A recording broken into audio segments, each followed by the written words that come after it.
কে? নমস্কার, আমাদের আসবার কথা ছিল। ও তাই বুঝি। তা কোথার থেকে আসছো তোমরা? দেখুন, আমরা এখানে একটা অ্যাডাল্ট এডুকেশন সেন্টার খুলবো। মানে ভবতোষ বাবুর সঙ্গে আপনার তো কথাই হয়েছে, আপনি একটা ঘর ছেড়েও দেবেন বলেছেন। বসো বসো। অ্যাডাল্ট এডুকেশন মানে প্রাপ্ত বয়স্ক, এই চিহ্ন তো আজকাল সর্বত্রই দেখতে পাই। কি রকম, কি চিহ্ন? ওই মানে বড় হাতের একটা এ আর তার চারিদিকে একটা গোল, আর এই গোল লইয়েই যত গোলমাল। তাই তো গোলমালের কি আছে? কি নাই, এই প্রাপ্ত বয়স্কের চিহ্ন সিনেমাতে দিলেই অপ্রাপ্ত বয়স্কের ভিড়, আর নাটকের বিজ্ঞাপনে এই চিহ্ন দেখলেই বোঝা যায় কাপড় চোপড় খুলতে খুলতে মাইয়া লোক কি নাচ জানি কয়। আপনি বোধহয় বলতে চাইছেন ক্যাবারের কথা। দেখছি একবার, বাবারে ক্যাবারে না তো বাবারে। এইবার বুঝছি, আমারে লুকাই আমার ভাইয়ের লইয়া গিয়ে এসব অসভ্য নাচ দেখা হয়। তাই ভাবি এত খোশ মেজাজ করতে খাইলো, নেতা হনের পর থেকে এসব ভীমরতি ধরছে। মা, মা গো, অপরাধ নিও না মা। ওম শান্তি, ওম শান্তি, ওম শান্তি। ভয় পাওনের কিছু নাই, ঘাবড়াইও না, উনি আমার স্ত্রী। উনি ওরম জল ছড়িয়ে চলে গেলেন কেন? ওইটাই শান্তির জল। কোনো কাজ অথবা কথা অপছন্দ হইলি ওই জল ছড়াইয়া আমার বিবেক রিফাইন করেন। হ্যাঁ, কি জানি কথা হইতে আসছিল। ওই সিনেমা থিয়েটারের কথা আপনি বলছিলেন। তুমি চুপ করো তো। বলছিলাম কি, আমরা সিনেমা থিয়েটারে কথা বলতে আসিনি, বলছি অ্যাডাল্ট এডুকেশনের কথা। ব্যাপারটা একটু পরিষ্কার করে রাখো। এই মানে যারা কম বয়সে লেখাপড়ার সুযোগ পাননি, এখন বয়স হয়ে গেছে, তাদের জন্য এই শিক্ষা কেন্দ্র। বয়স হয়ে গেলে কি আর কারোর কিছু শিখান যায়? কাঁচার কচি থাকতেই তো শিখানের নিয়ম। তা এই ব্যাপারে আমি কি করতে পারি? এই আপনার বাইরের ঘরটা আমরা সপ্তাহে 3 দিন ব্যবহার করতে চাই। আচ্ছা, আপনার এই পরিকল্পনাটা কেমন লাগছে? ভালোই তো লাগনের কথা। তা কি বই দিয়া বয়স্ক শিক্ষা শুরু করবা ঠিক করছো? ভাবছি প্রথমে রামায়ণের গল্প দিয়ে শুরু করব। হ্যাঁ, খুব ভালো, খুব ভালো। আমরা মানে দেশের নেতারা তাহলে রক্ষা পাবো। রামায়ণ ভালো কইরা পড়া থাকলে আর কথায় কথায় নেতাগো দোষ ধরবো না। বাহ, যা ইচ্ছে তাই করবেন, দোষ করলেও জনসাধারণ কিছু বলবে না। নেতারা আবার কোনো দোষ করে নাকি? এই যে আপনারা সব প্রতিজ্ঞা করেন, ত্যাগ করব, পরিশ্রম করব, জান লড়িয়ে দেব, কোনোটাই তো করেন না। জনসাধারণকেই তো সেগুলো করতে হয়। রামায়ণে তো তাই কয়। লে হালুয়া, এর সঙ্গে আবার রামায়ণের সম্পর্ক কি? আপনি তো মাথাটা একদম ঘুরিয়ে দিলেন। কি বলতে চান একটু বুঝিয়ে বলুন তো। বুঝানের কি আছে? ধরো রাজা দশরথ তার 2 নম্বরই বউয়ের কাছে দরাম করে একটা প্রতিজ্ঞা কইরা বসলো, কিন্তু দশরথের কিছু সাফার করতে হইছে সেল্লিগা। মরল তো তার ছেলে রামচন্দ্র, কেমন কিনা? তাহলে মরাল কি দাঁড়াইলো? বাপ প্রতিজ্ঞা করব, ছেলে পালন করব, বাপ দেনা করব, ছেলে শোধ করব। সুতরাং নেতা ভুল করব, জনসাধারণ বইগা মরবো। বাহ, বেশ উদাহরণটা দিলেন তো। এইরকম গাদা গাদা আছে। তা বলুন না আর দু একটা। ধরো আজকাল প্রায়ই দেখা যায় নিজের স্বার্থ গুছানের লিগা নেতারা হঠাৎ হঠাৎ দল বদল করে। এটা কিছু দোষের না। এর মূলেও কি রামায়ণ নাকি? নিশ্চয়। সুগ্রীব তার দাদারে মারণের জন্য রামের লগে রফা করে নাই, সেই জন্যই তো রাম বালির দফা রফা কইরা দিল। আন্ডারস্ট্যান্ডিং হইল রামের দরকার হইলে সুগ্রীব হনুমান রে দিয়া রামের হেল্প করব। হ্যাঁ হ্যাঁ, এটা রামায়ণে আছে। চুপ করো। তারপর ধরো বিভীষণ দল বদলাইয়া রাক্ষসের থেকে রামের দলের টিকিট নিল কেন? ঠান্ডা মাথায় হিসাব কইরা দেখলো দাদা রাবণ অমর, না মরলে পৈতৃক সম্পত্তি কোনোদিনই পাওনের চান্স নাই। আর পুরাণে আছে একমাত্র রামই রাবণের মারতে পারে। বাস, সপরিবারে রামেরে ভোট দিয়া দাদারে কাইট কইরা দিল। তবে স্ত্রী সরমা ব্যালট পেপারে উল্টা সাব দেওয়ানে একটা ভোট ক্যান্সেল হইয়া গেছিল। তাই নেতারা বিভীষণের পলিসি ফলো করে। আপনার বেশ নতুন ধরনের বিচার শক্তি আছে তো। না থাকলে চলবো কেমনে? মানুষ তো আমার মুখ দেখে ভোট দেয় নাই। হ্যাঁ, তারপর যা কইতে আসিলাম, ত্রেতা যুগে রামচন্দ্র যুদ্ধ জিতনের লিগে অকাল বোধন করলো, এখন প্রাণ যায় আমার গো। সে কি অকাল বোধনের কি কুফল আপনি ভোগ করছেন? অকাল বোধন তো পার্ক, ছোট গলি, বড় গলি, মানুষের বাড়ির সামনের বাগান কমপ্লিট কইরা মেইন রাস্তায় আইসা গেছে। তখন ছিল সংস্কৃত মন্ত্রের মন্ত্রণা, আর এখন হইছে চান্দার জুলুম আর মাইকে হিন্দি গানের যন্ত্রণা। সে তো বন্ধ করে দিলেই হয়। দিলেই হইল, কতগুলি ভোট বরবাদ হইয়া যাইব সেই খেয়াল আছে। তারপর ফ্যামিলি লাইফের কথা কই। হ্যাঁ, মাইয়া লোকের এই যে সোনার উপরে লোভ, এইটাও আইছে রামায়ণ থেকে। বেশ ইন্টারেস্টিং লাগছে। কিভাবে এলো? আইল অবশ্য রামের বোকামিতে। 14 বছরই হোক আর 14 দিনই হোক, বনবাসে যখন চেঞ্জে গেলি তখন একলা যা।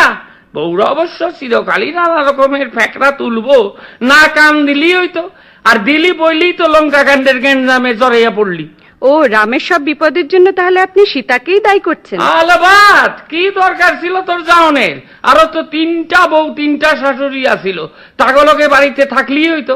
আচ্ছা তাও মানলাম স্বামী ছাড়া থাকতে পারস না, গেলি গেলি শান্ত হইয়া চলাফেরা কর, তা না বনে গিয়েও সোনার হরিণ দইরা দাও সোনার হরিণ দইরা দাও বইলা ঘ্যানর ঘ্যানর করতে থাকলে কোন পুরুষ মানুষের মাথা ঠিক থাকে? সীতা তো হরিণ চাননি, সোনার হরিণ দেখে ভালো লেগেছিল, পোষবার জন্য হয়তো। হ্যাঁ, শুধু পুষতে দিলে সীতার কখনো পোষাইতো না। রাম ধরতে পারে নাই তাই রক্ষা, দইরাই না দিলে পরের দিনই সীতা তার ছাল ছাড়াইয়া সোনা গলাইয়া বাইর করিয়া নিত। অস্বীকার করি না, কোনো কোনো মেয়ের হয়তো গয়নার লোভ থাকতে পারে, কিন্তু সীতার লোভ ছিল না? বনে যাওনের সময় গয়না পইরা যায় নাই? রাবণ যখন তারে দইরা লইয়া যাইতে আসিল তখন 2-4 খান এই দিক ওই দিক ফেলতে ফেলতে যায় নাই? সেগুলি আইলো কর্তিকা। আমার স্ত্রীর ওই দোষ আছে, যখনই কোনোখানে যাইব একেবারে গয়না পুরা পইরা যাইব। কেন যায় জানো? সিটাইতে সিটাইতে আইব, যাতে আমি জানতে পারি কে তারে দইরা লইয়া গেল। আবার দেবদেবী লইয়া কথা কুকথা এই লইয়া 3বার হইল। ওং শান্তি ওং শান্তি ওং শান্তি। এখন 2 মিনিট চুপ কইরা থাকতে হইব মা। কেন বলুন তো? এইটাই হইল ওনার লগে আমার বদ্ধ লোকের চুক্তি। 3বার পাপ করলেই 2 মিনিট নীরবতা পালন কইরা শোক প্রকাশ করতে হইব। না না না না না, দাঁড়াইতে হয় না, দাঁড়াইতে হয় না, বৈশা বৈশা করলেই হয়। হ্যাঁ, 2 মিনিট হয়ে গেছে, আবার শুরু করুন। বেশ লাগছিল কিন্তু শুনতে। হ্যাঁ, লাগবই তো। এই যে হইল নব রামায়ণ, এত বিচার কইরা কয়টা লোক পড়ে? কুম্ভকর্ণ অত বড় বীর, রাবণ আহাম্মকের মতো কাঁচা ঘুম থেকে তুইলা তারে যুদ্ধে পাঠাইলো, কি রেজাল্ট হইল? বেঘরে প্রাণ হারাইলো। এই রোগটা আমার স্ত্রীরও আছে, রোজ সকালে আমার কাঁচা ঘুম ভাঙ্গাইয়া কয় দুধ আনো, রেশন আনো, কেরোসিন আনো, বাজার আনো। হ্যাঁ, এইসবও তো একরকমের যুদ্ধই, বুঝবো মজা যেদিন ওই রকম বেঘরে মরুম। আমার আর কি, ঠ্যাং চড়াইয়া কাটা চচ্চড়ি খাওন বাইর হইব নে তখন। কি অলক্ষী না কথা। মা মা গো, আমারে উঠাও, শিগগির উঠাও, আমি যেন শাখা সিন্দুর পইরা ওর কোলে মাথা রেখা যাইতে পারি। মা ওম শান্তি ওম শান্তি ওম শান্তি। কতবার মানা করছি এইসব আকথা কুকথা কইতে, কিছুতেই শুনবো না। দোষ তো আর অন্যা রামায়ণ, রামায়ণ পরে যে মাইয়া লোকের যেইটা বারণ করবা সেইটাই আগে করব। আপনি দেখছি অনবরত মেয়েদের দোষ দিয়ে যাচ্ছেন। দিমু না? এই ধরো লক্ষণ, গন্ডি কাইটা পই পই কইরা কইয়া গেল বৌঠান গন্ডির বাইরে যাইও না। তোর ফাইজলামি কইরা গন্ডির বাইরে যাওনের কোন কাম আছিল? না গেলে রাবণের 14 পুরুষের ক্ষমতা আছিল সীতারে ফুসলাইয়া লইয়া যায়। আমার স্ত্রীও কথা শোনে না, যখন তখন বাইর হইয়া যায়। বুঝবো বুঝবো ঠেলা, যেদিন কোন জুলপিওলা রাবণ ওরে ছিনতাই কইরা লইয়া যাইব। তখন কিন্তু জটায়ু পাখি প্রাণপণ বাধা দিয়েছিল। লাভ হইল কি? জটায়ুর ডানাটাই কাটা গেল। আজকালের দিনে এইরকম একটা পক্ষী পাওয়া যায়, চিড়িয়াখানায় রাখতে পারলে কত ফরেন মানে আসতো বাবু দেখি। আচ্ছা, লক্ষণকে আপনার কেমন লাগে? নিরেট, মাকাল ফল, একটা গবেট। সে কি, এ কথা বলছেন কেন? প্রথমেই দেখো না, মায়ের পেটের ভাইয়ের থেকে তোর কাছে সৎ ভাই বেশি হইল। দাদা দাদা, ভাই ভাই, ব্যাপারই না এইটা। আসল কথা হইল একটা বড় ক্ষমতা হলো লোকের চাইমচা না হইতে পারলে তো আর ফোর ফ্রন্টে আসা যায় না, তাই দাদা দাদা। কিন্তু লক্ষণ বেশ বীরও ছিল। আমার বড় পোলার মতন। কি বললেন? হ্যাঁ, যত বীরত্ব মাইয়া লোকের কাছে। সরাসরি লড়াই একবারই করছিল মেঘনাথের লগে, এক বাণী জ্ঞান হারাইয়া একেবারে দাঁতে হিটকি ধইরা পইরা রইল। হনুমান ওষুধ না আইনা দিলে তো দাঁতের পাটি খুলতো না। অথচ দেখো বনে এতদিন আসিলি, সেখানে একটাও মানুষের মুখ দেখতে পাস নাই। মাইয়া লোক তো দূরের কথা, তা যাই হোক, রাবণের বইনটা সাইজা গুইজা আইল, না হয় একটু বেশি ডলাডলি পানা করছিল। গায়ে না মাখলি হইতো, ফস কইরা মস্তানি কইরা তার নাক কাটনের কি দরকার ছিল? একই খেদা নাক, কাটলে পরে কি থাকে আর? নাকটা যদি চোখা হইতো তাহলে সুৎপনকা অতটা অফেন্স নিত না। আর রামচন্দ্র, তার চরিত্র তো কিছুই নাই, হরধনু ভাঙ্গা সীতারে বিয়া করছিল। এই রে ফলো কইরা আমার মেজো পোলা পাশের বাড়ি সীতারে বিয়া করণের লিগা ধনুক ভাঙ্গা পণ করছে। রামচন্দ্র কতখানি প্রজাবৎসল রাজা ছিলেন বলুন, আদর্শ রাজা তো। হ্যাঁ, পাবলিকের পেদানির ভয়ে যে নিজের বউরে আগুনে ঢুকতে কয় সে আবার আদর্শ রাজা। পাবলিক রে ভোটের সময় খেপানো চলবো না। রামের তখন সিংহাসনের দরকার, পাবলিকের ডিমান্ড মাইনা নিতে হইল। এবার শত্রুঘ্নের কথা কিছু বলুন। ওইটার নাম যে কে দিছিল কে জানে। কানা পোলার নাম পদ্মলোচন। একটা শত্রুও জীবনে মারলো না, তার নাম হইল গিয়া শত্রুঘ্ন। হার চামারের নাম কৃপা সিন্ধু। বরং ভরত রে কোন যায় চালুমাল, জানে সিংহাসনে বসলে তখন যা টেম্পো মাইদর খাইয়া মরবো। তাই দাদার অর্থাৎ রামচন্দ্রের খরমজোড়া খুইলা আইনা দিব্যি 14 বছর তার আড়ালে বইয়া রাজত্ব চালাইয়া গেল ঔরঙ্গজেবের মতন। যা করে সম্রাট শাহজাহান আমি কেউ না, ভরত তাই। যা করতে আছে দাদার খরম, আমি নিমিত্ত মাত্র। এই ভরত থেকেই কিন্তু ভারতবর্ষ নাম হইছে। মা ক্ষমা করো মা, এই মিনসারে বোবা করে দাও, নইলে আমারে কালা করে দাও। ওং শান্তি, ওং শান্তি, ওং শান্তি। কিন্তু একটা জিনিস রামায়ণে বেশ পরিষ্কার। কোনটা? রাম রাবণের যুদ্ধ প্রমাণ করে ধর্মের জয় আর অধর্মের পরাজয়। এই যুগে সেটা হইতে আছে কই? সত্য কাম করো, লোকে কইব পাঠা। সত্য কথা কও, ঠেঙ্গানি খাইবা। সত্য পথে থাকো, না খাইয়া মরবা। সৎ পথে থেকে মরলেও নাকি স্বর্গ লাভ হয়। হ্যাঁ, তখন হইতো, তখন তাড়াতাড়ি ডেসপাস হইতো, হয়তো স্বর্গে যাইতো। এখন সৎ পথে মরলে ডেড বডি কোন দলের আইডেন্টিফাই হইতে হইতে ডেসপাসের আগেই পয়সা চাইবো। স্বর্গে পচা জিনিস এলাও করে না। খুব মুশকিল হলো তো। কেন?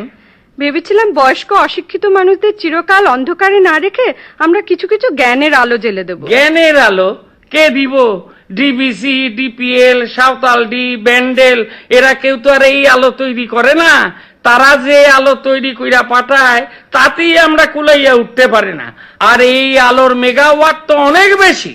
তবু রাম রাবণের যুদ্ধে কয়েক লাখ বান্দর মারা গেছিল, তাই রক্ষা। না হইলে যা পরিবেষ্টিত হইয়া আছি, তার উপরে আবার যদি তাগো বংশধরেরা বাইচা থাকতো, তাহলে তো কাম সারছিল। তাহলে আপনার মতে রামায়ণে শেখবার মতন কিছুই নেই? একটা ব্যাপার ছাড়া, সেইটা কিন্তু বিজ্ঞানে আছে। রামায়ণে বিজ্ঞান কোনটা বলুন তো? কত জ্বর জারি হইলে, গাও গরম হইলে থার্মোমিটার বগলে দেখেন। এর জবাবও রামায়ণে আছে। হ্যাঁ আছে। শরীরে এত জায়গা থাকতে বগলে থার্মোমিটার দেখেন? বুঝতে পারছি না, এও রামায়ণ? নিশ্চয়। আমাকে পূর্বপুরুষকে হনুমান বিশল্যকরণী খুঁজা না পাইয়া পুরা গন্ধমাদন লইয়া মারল লাভ। কথা ছিল সূর্য ওঠার আগে ওষুধ খাওয়াইতে হইব। এইদিকে হনুমান আকাশে থাকতেই দেখে সূর্য প্রায় ওঠে। খপাত করে সূর্যরে দইরা বগলে চাইপা ধরল। তেইলি বোঝো বেবাখির তো বগলেই। তার থেকেই সাইন্টিস্টরা বগলে থার্মোমিটার দেওয়ানের প্রথা চালু করলো।